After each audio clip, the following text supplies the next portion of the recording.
and you're going to bring these boxes in, and we're going to literally write like Dakota's shit on it just to show that you're kind of a fuck up. Yeah. Which like Dakota would not write Dakota's shit on his own box. I mean, I don't know. I don't know him. Don't make assumptions, Mike. I'm assuming he's not like a 5-year-old. Mine.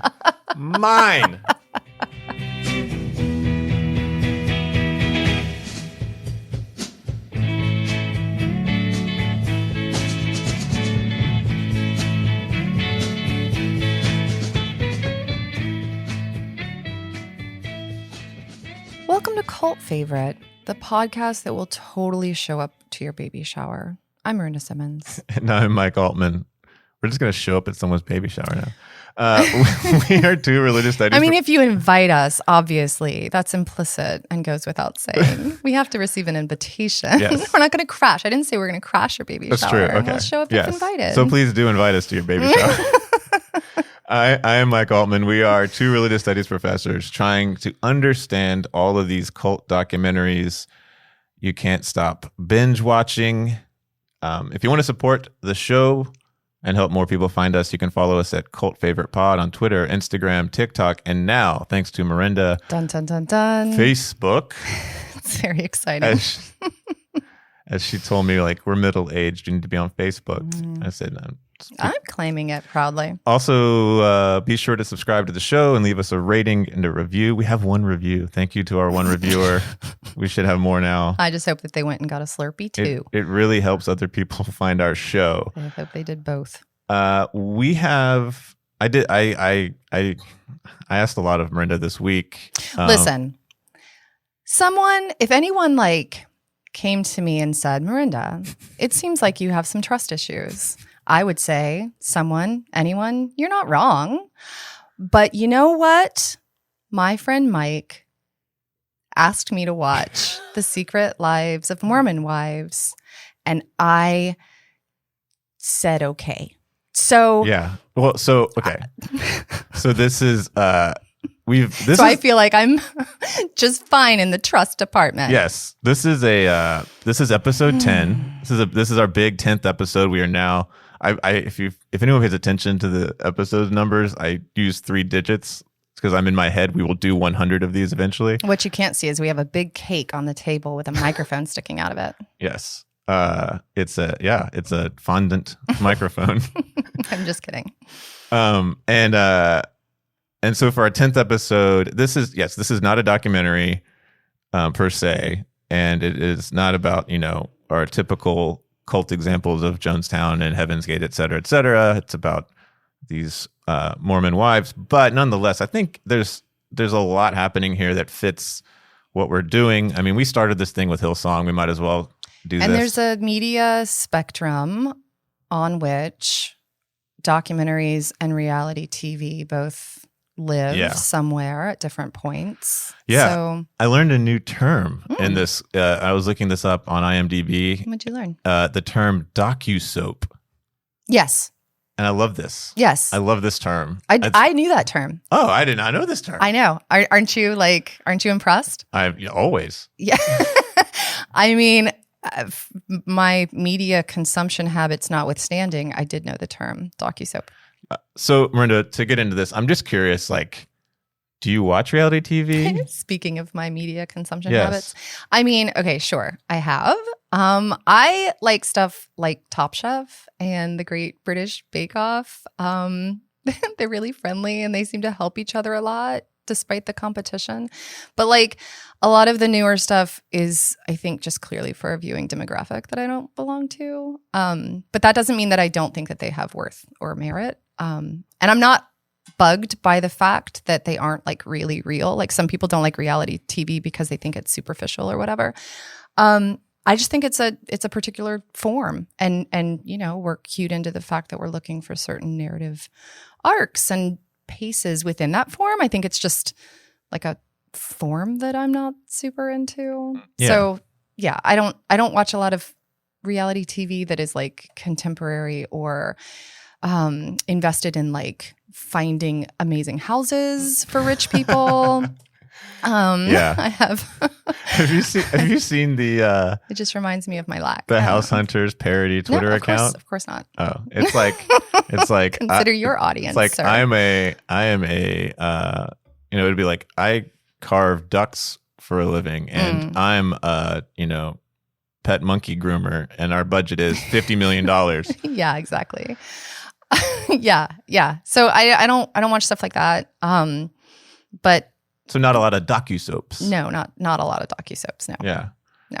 Okay, so then so to peel, I've been texting Mike a lot. Yes. I've been texting you so much. To peel back the curtain a bit and sort of break the kayfabe of the podcast, like I get it. We decided to do this. I get a text from me like Friday or Saturday that's like, I like that you're rounding up to we in this decision. We decided to do this. You suggested that we do this, and I practiced being trusting, and I said yes. Yes. And I don't know how much damage I've done to whatever personal work you have around that. None. None. So I get a text. I was because it dropped on Friday, and then I get a text from you like the week of saying you watched all 8 episodes. That's correct. When I had only asked that we watch 1. Yeah. We were just going to do the first episode, but I watched all 8. So he said why? That's your personal journey. That's true. Because I think that shows like this bait people, whether purposefully or not, into assuming a lot of things and falling into the traps of their own biases and opinions. And I didn't want to do the thing where I see a very specific kind of character or more broadly like media product and then dismissively assume that I knew what it was going to do or be. So I took the plunge. I watched all of it so that I could feel informed about the things that I'm actually talking about. I will honor your trust. What episode are you on? I will honor your trust with my own honesty and say I am on, I think I got through the start of episode 5. I got through there are 8 episodes in this first season, but it ends on a really specific cliffhanger that implies that there will be a second season or like another 8 episodes that drop into the first. Like I don't know what its future holds, but it's definitely going to continue after these 8 episodes. Okay, I got as far as the girls' weekend in the penthouse episode, and through that, and was starting with the soda shop scene, the next one. So okay, but that all said, so I watched all 8 episodes, but as will come as no surprise to anyone, I'm not really interested in talking about a lot of things that actually happen in the episodes because I think that there are more interesting structural issues at work that I think we should get into. Yeah. So here's my question back to you. Oh, question's back to me. Yeah. Okay. What do you, because you do watch a lot of docusoaps and reality TV, don't you? A lot is a strong word. It's 2 words, actually. I actually don't watch. It's fine. I actually don't watch a lot of docu-soaps. So I think kind of like you, I definitely watch Brit Bake Off. Top Chef was just... Ooh, you watch it so much that you call it Brit Bake Off. Yeah, British, whatever. Yeah. No, I've watched the... You got a nickname for it. I've watched this. I'm watching the holiday specials, that are like... I think they're great. Oddly shot in like... So I watched that Drag Race. I like Drag Race. During the pandemic, we watched like every season all the way through. I've watched, which our own Alex Veazey has rightly suggested is more like a variety show now than a maybe TV, there are still villains. Sure, like character. Yeah, there's still story. And then Bachelorette. Most reality TV I watch is the dating show. So Bachelor, Bachelorette, Love is Blind. Perfect Match, which is the all-star version. And this is a friend of mine. And this is actually all Alex's colleague Jesse's fault. Because at one point in our journalism and creative media department. Yes. Jesse was like, "Hey, you like pro wrestling. Have you ever watched Bachelor in Paradise?" Which is the like all-star show where the people who don't find love on The Bachelor get to go on an island and hang out together. And if you can couple up and get a rose, you stay. It's a whole thing. And that show is the most kind of produced and over the top and ridiculous version of the genre. So much so that it got canceled briefly. It's coming back. But so that was my entree. And then because I have the personality that I have, I'm like, if I get into something, I get into something. So I'm watching all of them, and I'm on the Reddit, and tell me what you find compelling then about reality shows like The Bachelorette. It's actually very similar to what I find compelling about pro wrestling. It's the watching this, what you said, seeing how they build a story, seeing how the characters are built, and then seeing how the producers are sort of shaping what happens, and then trying to anticipate what I think is going to happen, and then being surprised or unsurprised. And then, do you feel satisfaction when you're unsurprised, or do you? No, I mean, I don't want it. If that's so, I stopped watching Golden Bachelor because it was really boring. Because that was incredibly. Golden Bachelor? Yes, Golden Bachelor. Is that like they're over 40? It was, it was the first. Yeah, there's is a. Is that the cutoff? Seriously, it was 40? No, it was 55. Sure. The Bachelor's name was Gary. Do you watch? Well, there's a Golden Bachelorette about to start. Do you watch the Real Housewives franchise? No, so like the Real Housewives, Vanderpump Rules, spinoffs, like all that stuff. Okay. Not my. Because there's a Real Housewives of Salt Lake City, I think, and so I'm wondering how this potentially compares. I will say, I think in my mind right now, the greatest reality show we have is Traders, which is. Oh yeah, I've heard of that. When people say it, I keep spelling it in my head TRADERS, and I think that it's a show like about bartering. But that is not. No, that's Pawn Stars. Right. No, you've gotta say it like Alan Cumming says it, like Traitors. Right. Which is, I hear that's good. It's very good. It's I might give it a go. It's very, very good. So yeah, that's and I think a lot of it literally comes. I mean, in my mind, professional wrestling was the first reality television, and it's been reality television for I don't know since the 70s. But but I agree with you about like I don't think these things that are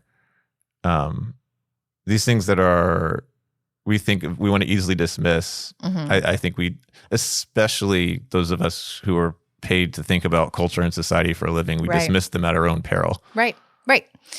Okay, so why don't you give the synopsis? Why don't you give a little? It's a lot since you're only So 5 episodes in. Give us the arc. It is a Real Housewives Kardashian style docusoap. Actually, a number of the producers on this show worked on those shows, Kardashian producers. Okay. A lot of them worked on, here's the Pro Wrestling Connection. There was a show, I forgot to mute my computer. There was a show called Total Divas. It was a docusoap about women wrestlers in WWE in like the 2010s that then spun off. Two of the women, the Bella twins, Brie and I forgot the other one's name.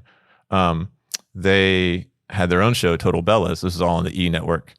And so almost all the producers I found had worked on those shows. They also have another one called Ms. and Mrs. that follows Mike the Miz, who was on Real World back in like the 90s. So he's on like reality TV, wrestler reality TV. Anyways, so this is another show by those same producers, and it's focused on these mom talk TikTok influencers who are Mormon moms and housewives. And the story, and there's a great meme I came across about this, which is like, anytime anything happens, everyone yells, "What's the future of mom talk?" Can mom talk survive this?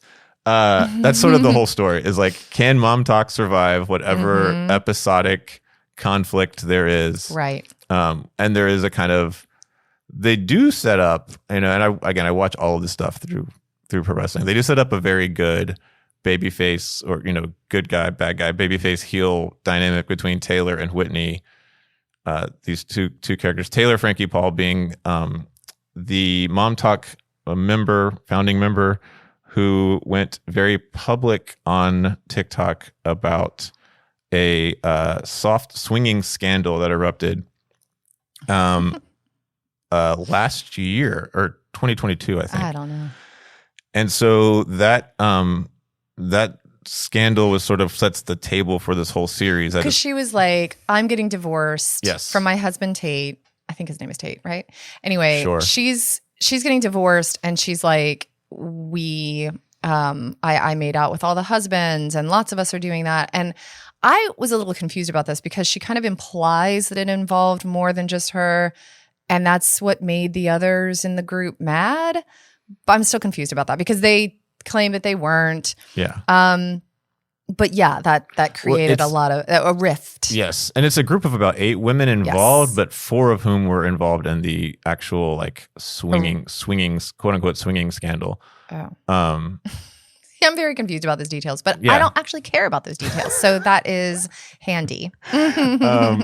So then the rest of this show over 8 episodes is focusing mostly on Taylor, her pregnancy with her new boyfriend Dakota, questions about whether Dakota is actually a good guy or not. There's a lot of hashtag, a lot of like quotation mark good guy questions, and then but it's also like. Yeah, go ahead. Like it's a lot of who gets invited to what and who doesn't. Yes. And then what they and exactly. Yeah, basically. This jockeying for power that needs a leader, but then like relies on all of these followers. And so there's like the, kind of Team Taylor, Team Whitney kind of thing that starts emerging.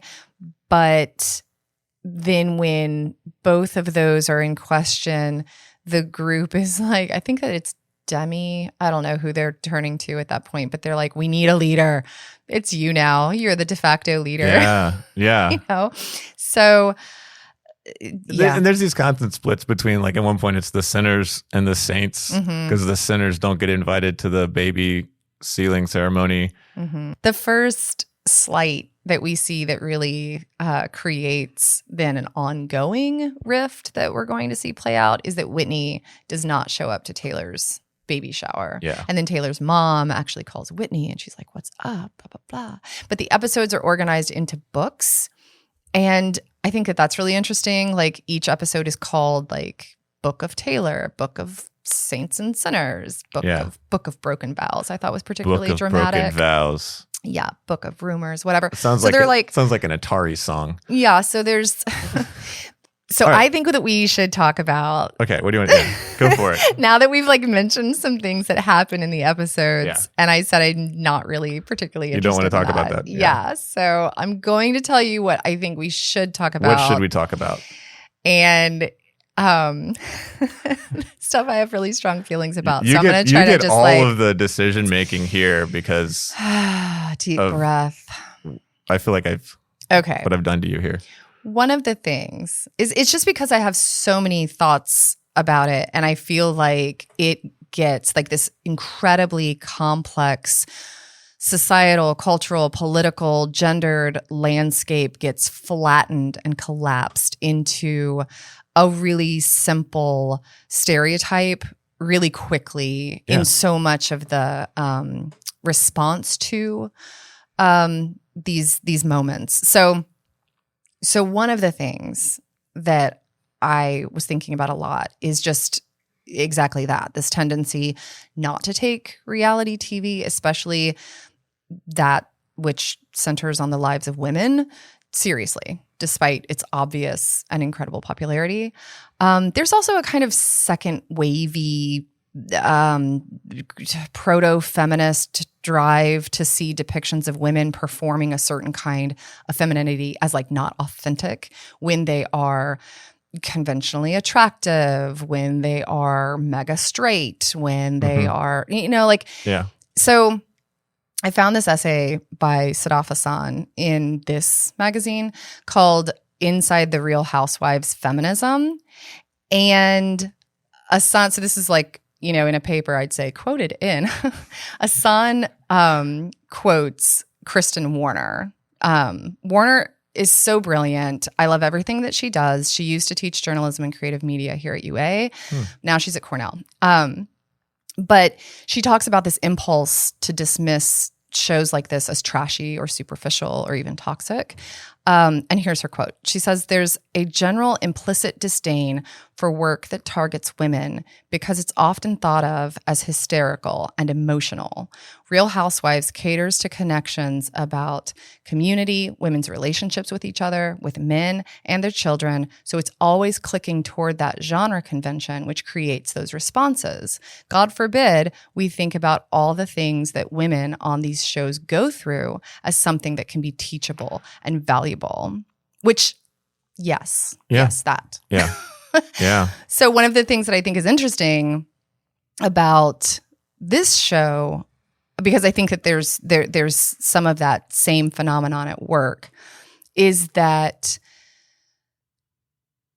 the Mormon wives that we meet are in this generational liminal phase because they're not as young as like the college students that we see in Bama Rush, but they aren't middle-aged like Real Housewives for one, but also I'm thinking more like trad wives who we see cooking and churning butter or whatever. Yeah. So they're still performing this like very overt sexuality as sexual beings, but not in a Real Housewives way.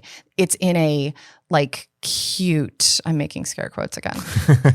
Like we hear that word a lot. Yeah. And like it's a cute sexuality that is the way that Bama Rush college students are performing their sexuality, but they're navigating the domestic demands of trad wives who are in these traditional marriages, and they're all moms of like multiple children. There was also, so I listened to an interview on Slate's podcast, The Waves. Tressie McMillan Cotton, who is a professor at UNC Chapel Hill, and she writes for the New York Times and stuff. Anyway, she says that she has a really interesting and helpful description of cute sexuality, because she says that it's cute is what happens when you're not seen as sexually powerful, but it's a kind of femininity that can get consumed still, that's very attractive to people, but it's not owned by the women themselves. So she says, I'm just going to throw quotes in this episode, I guess. This is more of a bibliography than a podcast. But they're really good. Yeah, mine's an annotated bibliography. But they're really on point. So she says you can earn money by being sexual, but you earn power by being cute. And I feel like that's what gets navigated a lot in this show. That's interesting. Yeah, I mean, I think that the location of the age of the women is, I think, particularly interesting, and what separates the show, because they're all like late 20s. The oldest one is like 30 or 31. Yeah, the oldest one's 30. I think there's like 22, 23, 24. And so, which, you know, I think as someone who also got married really, really young, it's an interesting, because of kind of a lot of cultural and religious background behind it. I think it was very interesting to see that, because there is a sense of like they're like the having to figure shit out on the fly.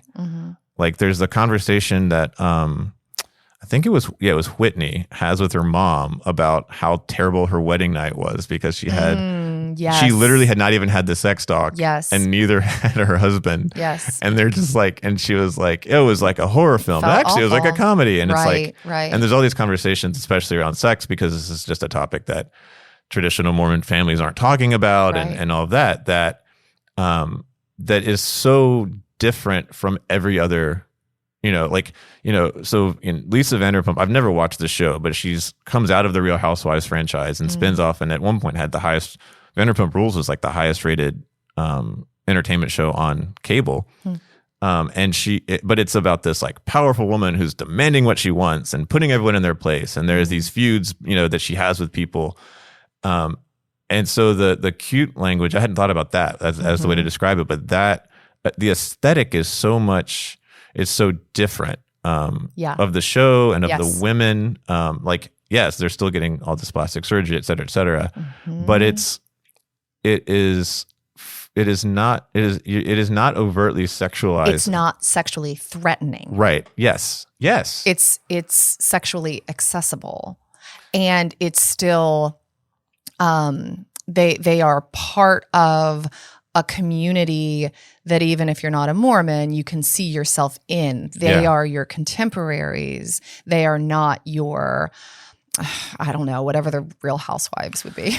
Yeah, but and it does ring true to like, I don't know, like there's this thing that I think like in religious studies where we've been so bogged down in like describing our content areas and theology and what people believe that we miss the ways that like, even though these women and their understandings of their theologies of marriage, their theologies of sexuality even are so divergent from, say, Laura Lentz, but aesthetically, they're quite similar. And aesthetically, like there are, if you were to walk into any number of mega churches in a red state, you would see women who aesthetically look a lot like these women whose homes are decorated in a similar fashion of like white walls and blue and green, like things on the wall. Like at a kind of aesthetic level, it's operating in a really similar way. Yeah. And I would say too, it's interesting is like, I think a lot of if you were to go to say whatever mega church in a red state and find women who look like women, you'd often find marriages that are structured like these marriages too. Sure.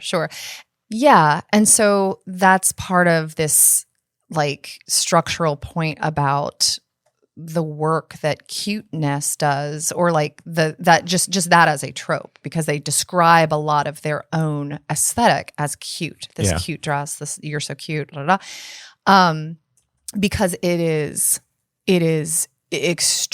absolutely possesses a very overt sexuality, but it's one that does not threaten patriarchy as a force. It does not, and that I mean that's really part of the power dynamics that move the plot so much is their relationships with their husbands. And we do see, so like,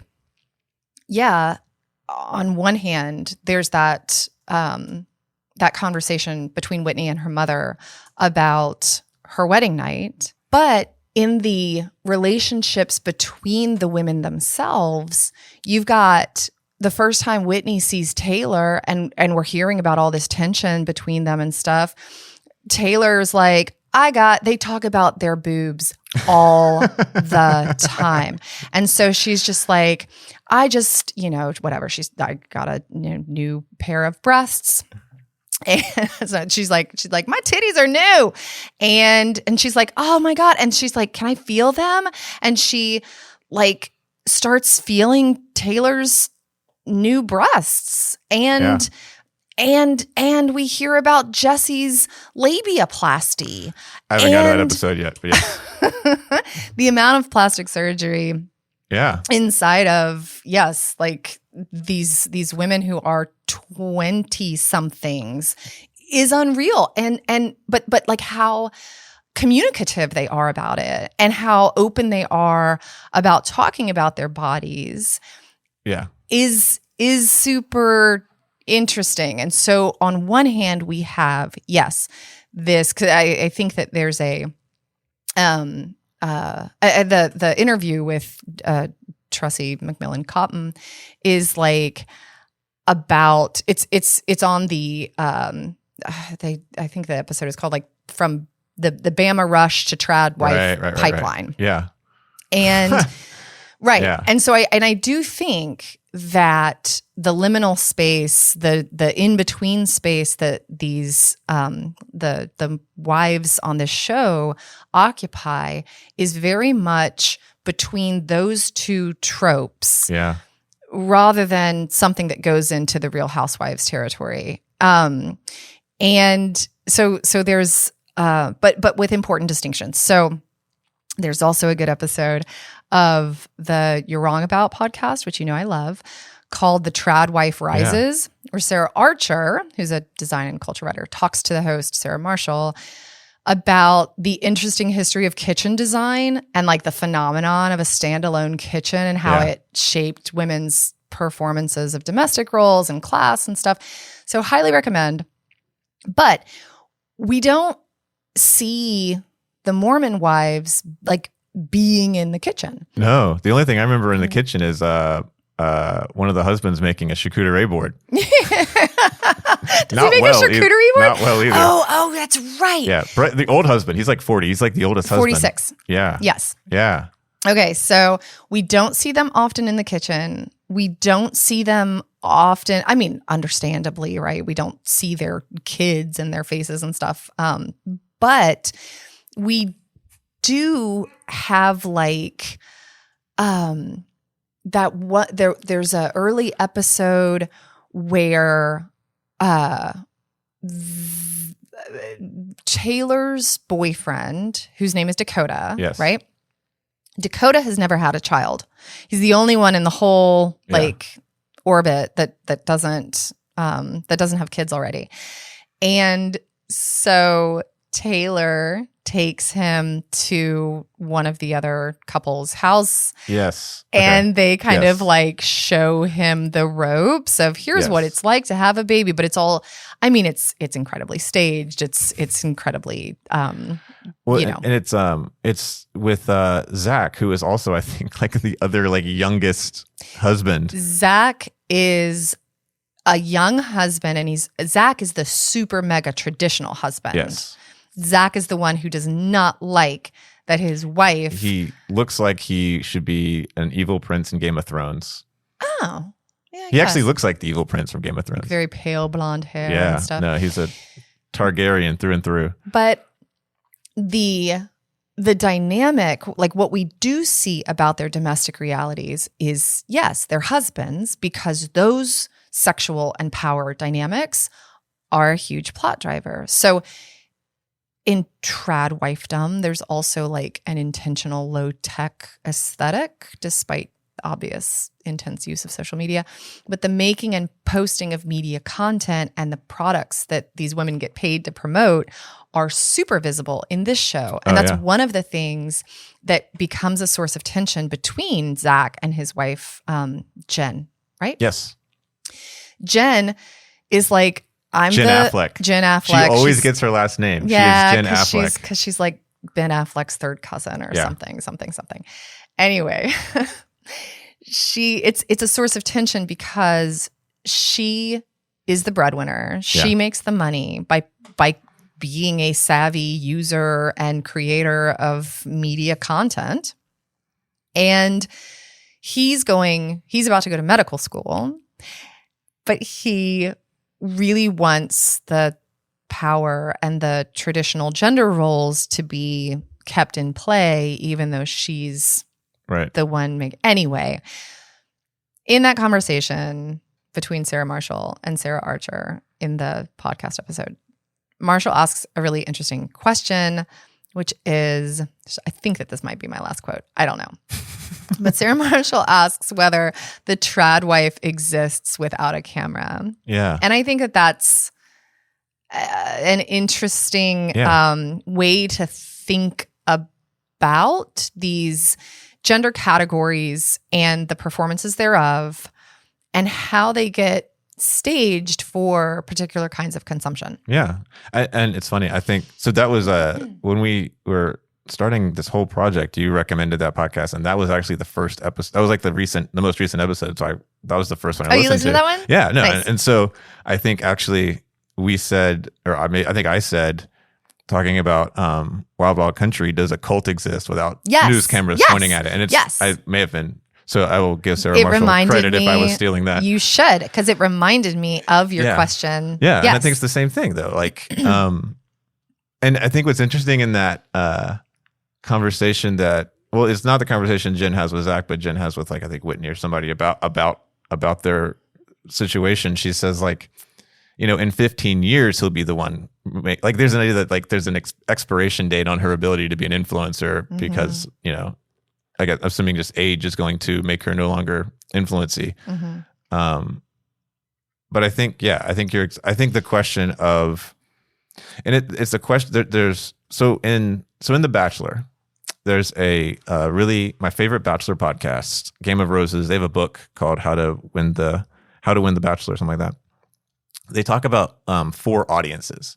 So for the show, you have the first audience is if you're a player. So if you're a contestant, first audience is the Bachelor, Bachelorette. The second audience is the producers. The third audience is the other players, and the fourth audience is the television audience at home.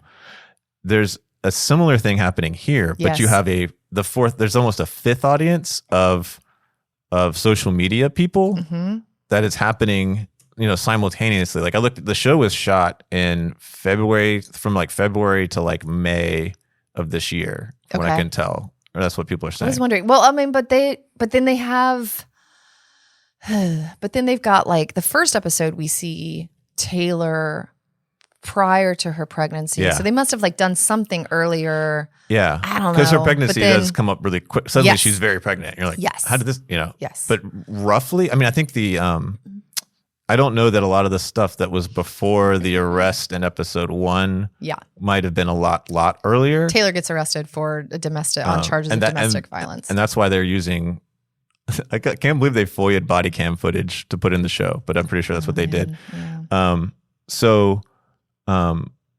But so there's this other audience that's constantly in the back of their minds, and when they open the show, everyone's naming their number of TikTok followers, and they all have like 1.5 to 2 million TikTok followers, which like 2 million viewers will get you in the top 5 of the cable rating. So the show, if you're a producer, you're like, the show, if we get those people to come watch this and then just add people like me and now you, like I'm very curious to see what the actual viewership numbers are. I would be interested in how much money the producers make versus how much they paid the women to be part of it. Like, that's another big question. I don't know anything about that, and so I'm not like, I mean, I guess I am implying something, but I really don't know like how all of those logistics financially or otherwise work.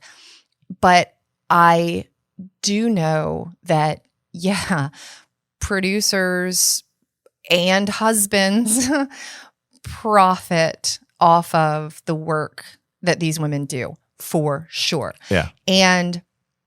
But yet we see also the seriousness or lack thereof with which the producers and the husbands take these women, because so I don't know if this is an episode that you got to yet, but there's one when they're like out to dinner and they're really kind of amping up the tension between Taylor and Whitney, and people are kind of creating their allegiances, and it's all getting very awkward. And we see Whitney walking out back to the table from the bathroom, and they zoom in on a piece of toilet paper stuck to her shoe. And it made me so angry because it's just like, really? This is what we're doing? Yeah, this is what we're doing. And then the first time we see Taylor, we hear a male voice from behind a camera say, okay, first thing, let's talk about this dress. Yeah. Yeah. Like, yeah. And so again, like, these are social, sexual beings that, like, their sexuality is getting consumed, but they aren't the ones who get to, like, it's just not on their terms in so many ways. And so, but I also, I mean, but then we do see them again, like, with and among each other, talking about their own sexual empowerment. Yeah. And so I find that tension really, and I think the show is going to be quite successful because for all of the things you've said thus far about their sexuality and the way it's portrayed and all of that, the audience who watches Chip and Joanna Gaines and the audience, I think there's an audience for whom they will identify with the difficulties in having these conversations about sex that they see reflected in these women on the show. That because there are a number, like sexual repression is not confined to the Mormon Church, right? And so I think that there's a lot of people who are going to respond to this in interesting ways. Like that's just my guess. I could be, wrong. Well, and I think one of the ways, like I was talking earlier about how shows can sometimes sort of bait their audience into a certain kind of viewership. I mean, I would anticipate that a lot of the response is character driven, like what do you think about what this one said or what this one did? And I just think that there are so many layers. Well, and to your point about producers' power and all that, there is we'll put a link in the show notes. There was last year, and I came across this because of research I was doing on wrestling, but there was a lawsuit by Bethany Frankel, one of the Real Housewives, against Bravo because of the kind of working conditions and the inability. One of the things, and this is the thing that I think this is why I was looking at it, that reality television and things like wrestling and even things like I was listening to podcasts about improv classes and the kind of people paying for it to be part of like Upright Citizens Brigade or whatever, or the groundlings, like they're often not considered work. And so like there's no union for pro wrestlers like there is football players or basketball players, or even, and there's no union. And so Frankel was calling for a union for reality stars. That makes loads of sense. Yeah. And so I think it's really interesting. And what became of that? Do you know? I don't know the full, I'll post the Vanity Fair piece. I don't know whatever happened with it. But there's also been lawsuits, and I know there have been lawsuits against the production company that makes Love is Blind and Perfect Match for some of their practices. And what I thought was interesting going into this show was like, now some of the women definitely do drink, and there's a lot of drinking in the show. But my initial thought was like, one of the key ways you make these shows happen is you get people intoxicated in a variety of ways. To then they're easier to produce. And how are they going to do that with Mormons? But they certainly figured that out. Yes. Well, I mean, I know that you're going to want to talk about like the way that Mormonism is depicted, I think, right? So we'll get to that a little later. But the women do certainly in so many ways. I mean, part of the appeal and part of why they gained so many TikTok followers in the first place is because they do buck tradition and traditionalism in certain ways. Because many of them do not drink, but we like hear them swearing a lot and and finding ways around their doctrinal norms. Yeah. I mean, I think so. Okay, so two things on this. Like one, I am not aware, and if someone could think of something, email me. But I'm not aware of an example of. Well, I think one other example. So but there's not that many in this sort of public forum of LDS women articulating the teachings of the LDS Church to an outside audience. There has been for a decade or so now a whole world of Mormon mommy blogs, right? But those are a whole. This is like that's more in the like tradwife territory, right? Yeah, this is like the comment section of like this is like not even that. This is the opposite of that. This is in some ways like making a generation, because there's like Mormon mommy blogging started probably about 10 years ago. So this is probably like these are women who saw that as young girls who are now trying to figure out how to navigate those expectations in a lot of ways. So I can't think of another example where you've had, young women articulating Mormon teaching to the outside world. And most of the time when you run across sort of Mormon ideas being presented to outsiders, it's like if you ask some person like who's the most famous Mormon, like Mitt Romney, like it's like Right. it's these sure. these middle-aged men, Sure. or older men. So I think that's interesting. Even though there's always this vague amorphous background of women as an idea, because the other kind of just go-to stereotype in conversation, like, so yeah, we know Mitt Romney, and we also know about polygamy. Yeah, right, yeah. And so we have an idea of multiple wives. Yeah. What was that show with the guy with his Big Love? Was it Big Love? There was Big Love, and then there was the Sister Wives. And then there was Sister Wives. Sister Wives, yeah. Right. And so we have that example, but the women are very much part of a collective that exists. Yeah. Revolving around, like they orbit the sun of that one husband, which is kind of the theology, but not to get too bogged down. But that's kind of. But in this case, I stumbled into correct theology. Yeah. You just kind of got to celestial marriage. Cool.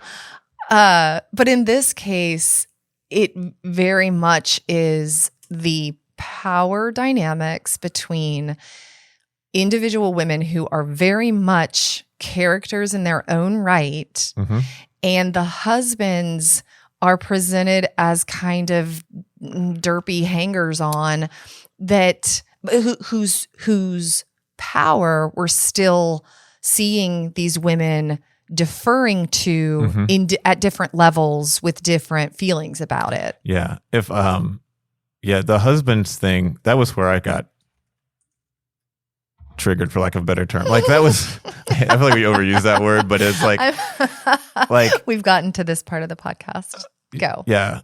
Well, I'm going to try to not tell us about trying to avoid too much lore, but like, no, I think in a lot of these patriarchal, high control, religious cultures, your options, the options for the husband, and I think the producers are very smart at offering these two characterizations. They are either an asshole or they're a dumbass.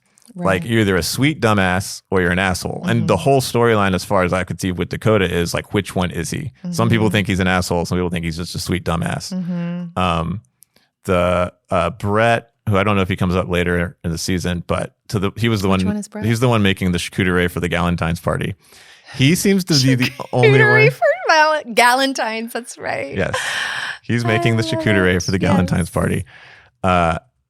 He's the one who I think, because of his age, because he's 46, kind of like gets out of it. But like Zach is and is presented as super supportive, like him and Macy's husband. But that's also why we see so little of them, right? Because they're the ones who are more supportive. Yes. But they're all either not the same tension. Yeah, and they're all dudes. What's amazing to me is they're also all dudes in hoodies.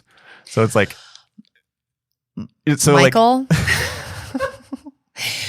the scene where we see the interaction between Taylor's father and Dakota, when Dakota is moving into the house because she's pregnant and he's moving boxes in. Those aren't real boxes. Sure. That interaction was, I have no words, but it's like the layers of deference are complicated there, of course, because we've got a father and a baby daddy. But like, they're both, the optics were so interesting because they are both wearing black hoodies and ball hats. Yeah. Like ball caps. And the dad's, like Taylor's father, her dad's depiction of what Dakota is or is not up to. Yeah. Of like, so you just knocked up my daughter and now you're just going to move. Like it's right. Now you're going to move into my house after you knocked up my daughter. And is this just what you do? You just like, something about like, something, but he calls women chicks. Yeah. And I'm just like, yeah. Well, so I think this is something I noticed. This is something I noticed throughout the series as it progressed. Is they get better at making the show as the show goes on. Sure. And so like that was a very awkward scene, and it's very awkward. It's exactly the kind of formulaic thing where the producers are like, all right, you're going to have this conversation. So you guys are going to be here and you're going to bring these boxes in, and we're going to literally write like Dakota shit on it just to show that you're kind of a fuck up. Yeah. Which like Dakota would not write Dakota shit on his own box. I mean, I don't know. I don't know him. Don't make assumptions, Mike. I'm assuming he's not like a 5-year-old. Mine. Yes, I think that's fair. But there's and we don't really see the mom comes up a couple times. We don't see the dad again because I don't think they were very like it was so stilted that it was like he doesn't work. And the women in the group who get better at producing themselves. Yep. So like the what was the Fruity Pebbles bit. Yep. Like that's a producer like heard that story Obviously. And was like, here you go, right? But then there's the Whitney gives a very ill-conceived gift to Demi. Whitney is set up. Whitney's too smart to recognize that she's the bad guy. So there's that. There's like there was the truth box, but right before the truth box, there's the we should do I love you because, and to me that was the moment of like. The I love you because it struck me as like they're producing themselves. This was a dinner exercise at Macy's birthday getaway weekend. And so they're producing themselves with that. And it's like, oh, we're going to all make each other look good. Like, and then the producer's like, here's this truth box. And of course, none of the things that are in the truth box, maybe not none, but a lot of the things that are were never written by truth box. Yeah. It being like a bunch of question prompts that get them to create drama for sure.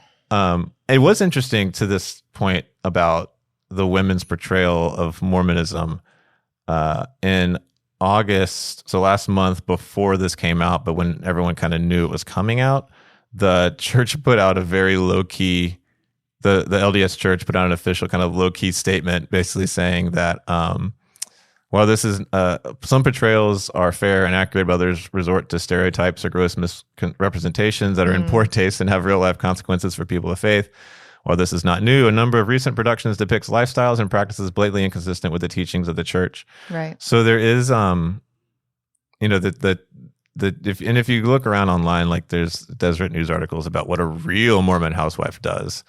Right, which is incredibly predictable, but I think does get at the fact that there is something I find interesting and innovative about, like, when you have a high control religion, most that is often relying upon a specific reading of text, whether it's the Bible and the Book of Mormon and the various other texts that make up the Mormon canon. Right. You then leave all of this space where people have to figure stuff out. So like they say at one point, like, we're not supposed to drink or do drugs, but we can get plastic surgery, right? And so the laughing gas with Botox. Yes. Right? They go on a ketamine trip because it's therapy, it's not drugs. And so, and then, the line when early on in the swinging about, it was everything but sex.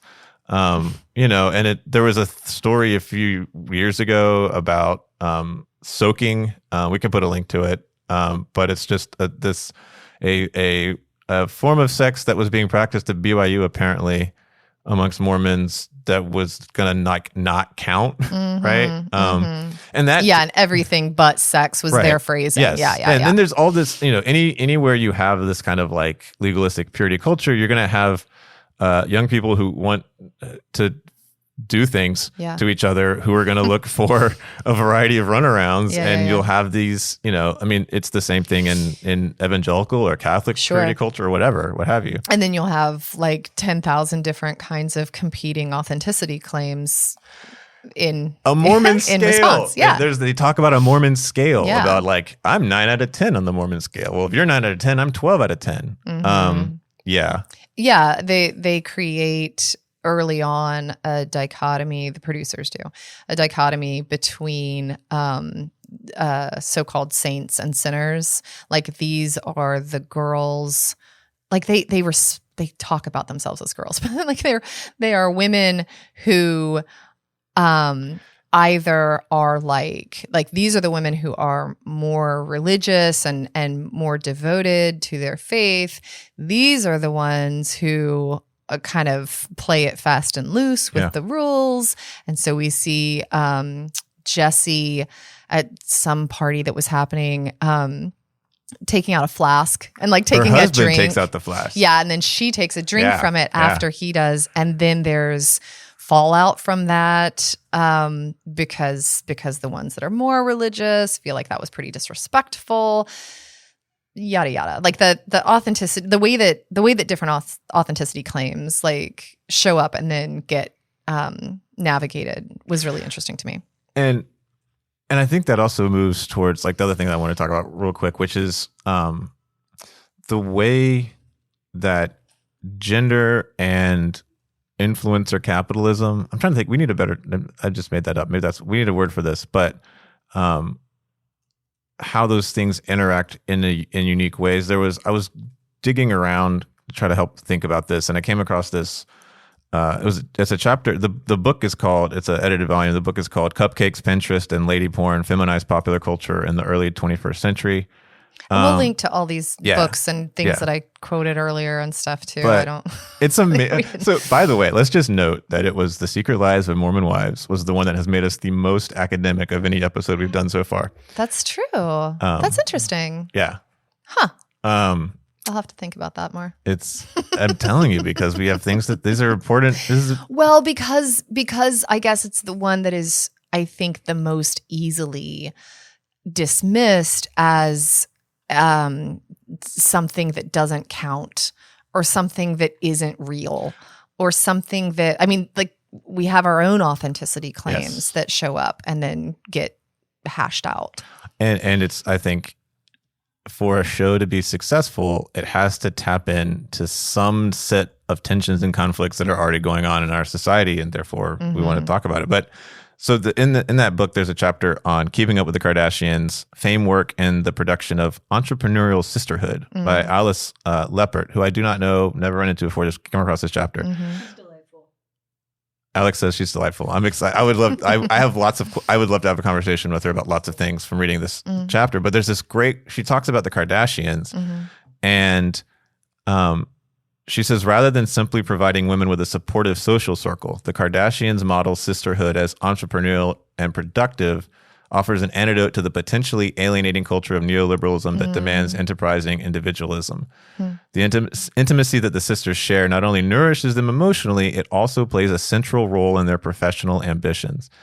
And there's a lot of sister talk in this show as well. Yeah. It again, and I think the one criticism I have is very soft, is that like it's easy to say Kardashians as if like they're the ones doing this stuff, but like to me it's like the reason it's similar is because it's a lot of the same. It's the same story editor, it's the same production editor who are building these arcs, and so I think they're transplanting a lot of that same stuff they did and those Kardashian shows is also working here. But it's the same, and it's actually very formally similar because like the whole the keeping up with the Kardashian thing happened after Kim Kardashian's sex tape came out, and it was a way to deal with that and make her more relatable. Right. And so like, it's really, if you're a producer on that show and then you hear about this TikTok scandal with these women who have 2 million followers, it's like, oh shit, like we can do this again. Like fire it up one more time.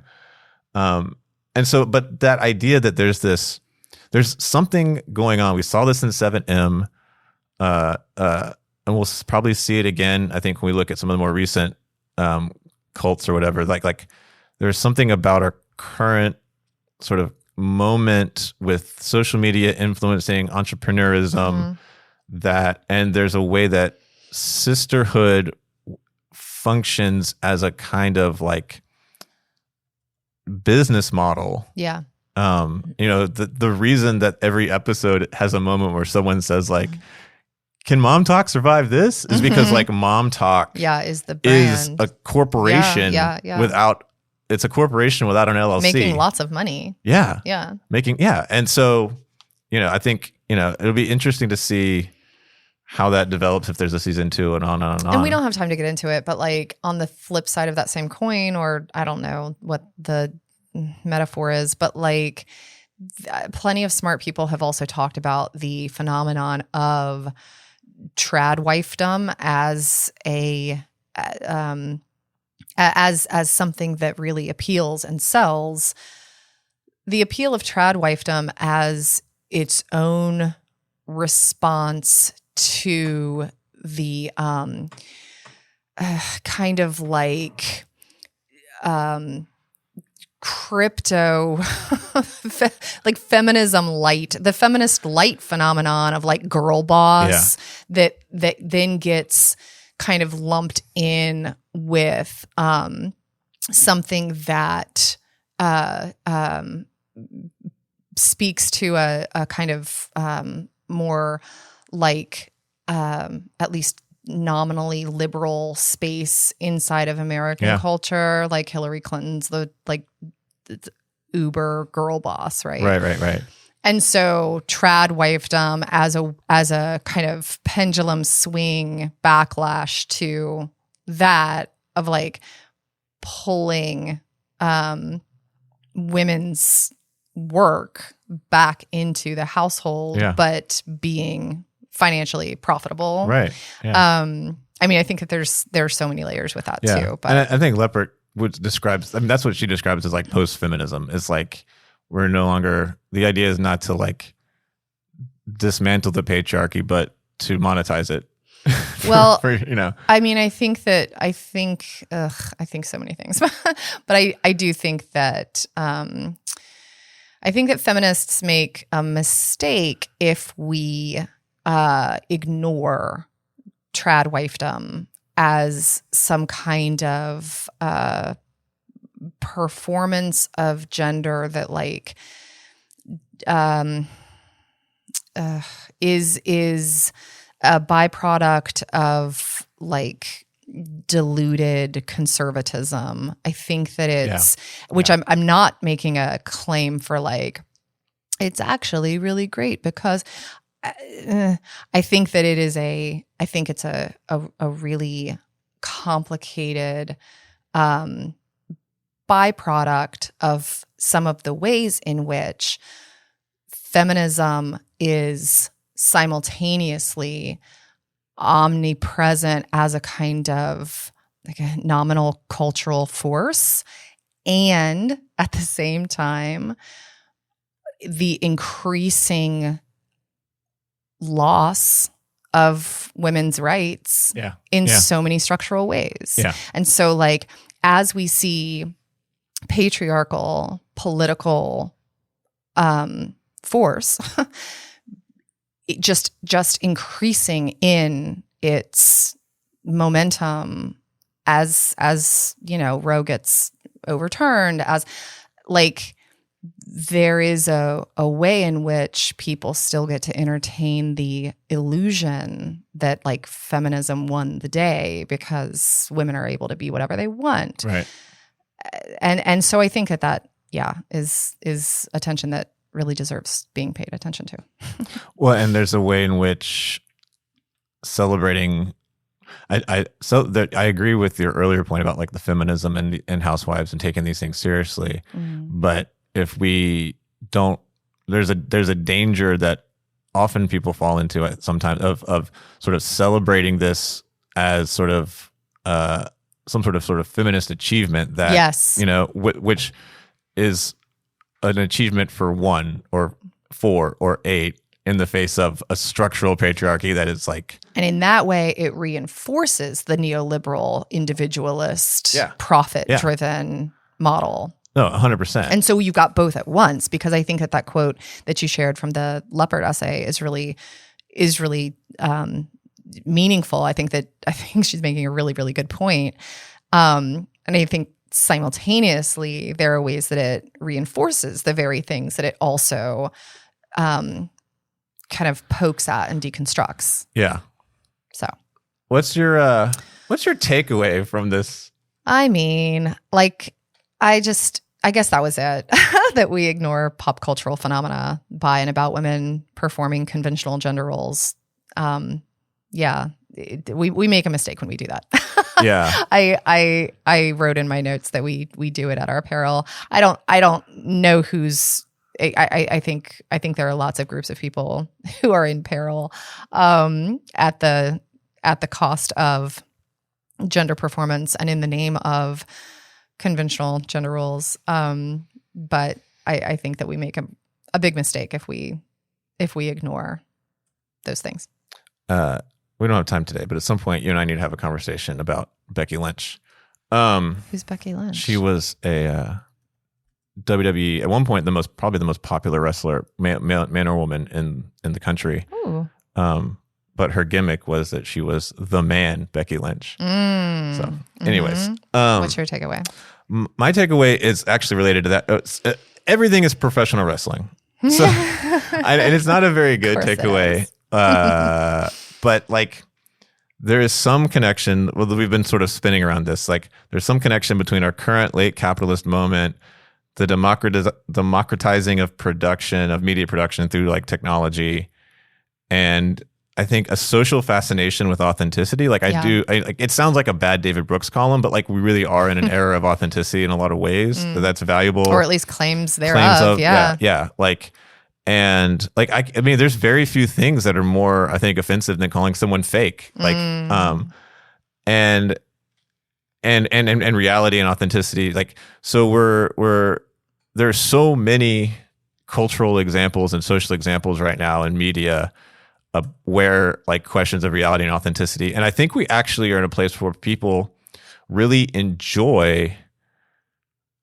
They really enjoy. Like, I especially enjoy this. Like, they want to say like, "Oh, I think that box was a producer." No. I think she really wrote that because I think she really feels this way. And like the show with its layers of like, we're only friends because of social media. We weren't really be friends if it wasn't for TikTok. But we have to act that way. And then you're saying it on a TV show watched by the same TikTok audience. Like the layers. Well, it feels good to suspend disbelief. Right. It does. Yeah. I mean, like we are in a moment where reality television is at the top of sort of the ratings on television. Professional wrestling is making more money than it's ever made in its history. Like we are surrounded by things that we know are fake and enjoy pretending are real. Well, and I think, that I don't know the etymological history, the etymology of docu-soap, but I assume that part of the reason that it exists as a term, at least part of the reason, is that like we know that reality TV isn't real. And so the category of reality TV is its own misnomer, and docu-soap makes so much more sense as like an accurate depiction of what we're watching. Anyway, so what's your cult favorite? Well, speaking of spoofs and plays with genre, I forgot to mention in our conversations about Wild Wild Country, I forgot to mention that there is an episode of the show Documentary Now on Netflix. It's a spoof documentary show. Like, each episode is a spoof of a specific documentary. And they have an episode on that is a spoof of Wild Wild Country. And I forgot to mention that, but it's really good. And so I guess that show is my cult favorite. Like, Michael Keaton is one of the lawmen. Owen Wilson plays the religious leader. It's great. I have heard of this show. I have not watched it yet. High recommend. I'm literally, as we're talking, I am adding it to the one that Netflix. They do with Kate Blanchett as Marina Abramovich in The Artist is Present is my personal favorite. Okay. It's incredible. My cult favorite is actually a book very much closely connected to this. It's Bachelor Nation, Inside the World of America's Favorite Guilty Pleasure by Amy Kaufman. Amy Kaufman was a recap writer who'd write sort of weekly recaps on the Bachelor Bachelorette franchise online. And when you do that, you get to know producers and you get involved in stuff. And she was actually, she tells this in the book, she was at one of it was either the Women Tell All or the finale, one of those shows, one of those live, the live ones they do near the end of the season. and basically saw one of the producers talking, like saw an exchange between one of the producers and one of the cast that she thought was really telling, and wrote about it, and then was blackballed and not invited back. And so then wrote a book about like how do they make the show. It's similar. We'll link to the Housewives. Yeah. There's a Housewives excerpt from another similar book on the Housewives shows. And so there's a few of these that are coming out as more and more. And in some ways, I think actually the reality television production is more secretive than even pro wrestling, even though pro wrestling is supposed to be keeping it all real on the outside. Mm-hmm. And so, yeah, so you have it's a great book. I've actually used, there's an amazing chapter about like how the producers do interviews that I've actually used in class before, where a producer, like the opening line is a producer that's like, I can get you to say some fucked up shit. Like that's the first line. And like he then proceeds to interview her as if she was a Bachelor contestant. And she finds herself like getting emotional in this just like conversation over coffee with this person. So, yeah, it's worth a read. It's a quick read. Cool. Take it to the beach with you for your late fall break trip. We are clearly in the South. That's what we think we do on fall break, is like people go to the beach. That's not what people do when it's not like a bazillion degrees. Take it with you to Panama City. Go to Panama City. Okay. Come to the South. Get a yard tall margarita in a big plastic cup and read Bachelor Nation, and damn anyone to judge you for it. So brave. Hold it up and say, we ignored this at our own peril. So brave. All right. Thank you for listening to Cult Favorite. Join us, subscribe to the podcast on either Spotify or Apple Podcasts. And when you subscribe, be sure to leave us a rating and a review. You can also follow us on X or Instagram or TikTok or Facebook at Cult Favorite Pod. And we'd love to hear your feedback. You can leave a comment on the episodes in Spotify. You can DM us on Instagram. You can leave a rating or a review. Special thanks to the Department of Religious Studies at the University of Alabama for production assistance. If you are interested in pursuing an innovative master's degree that combines social theory and digital tools, look no further than the Religion and Culture Master's Program at the University of Alabama. It is legit good. The program is designed to equip students with sought-after analytical, communication, and digital skills that can be applied in any number of careers, such as reality TV producer. While rigorous coursework and original research prepare students for prestigious PhD programs as well. Thanks, everybody. We will see you next Monday.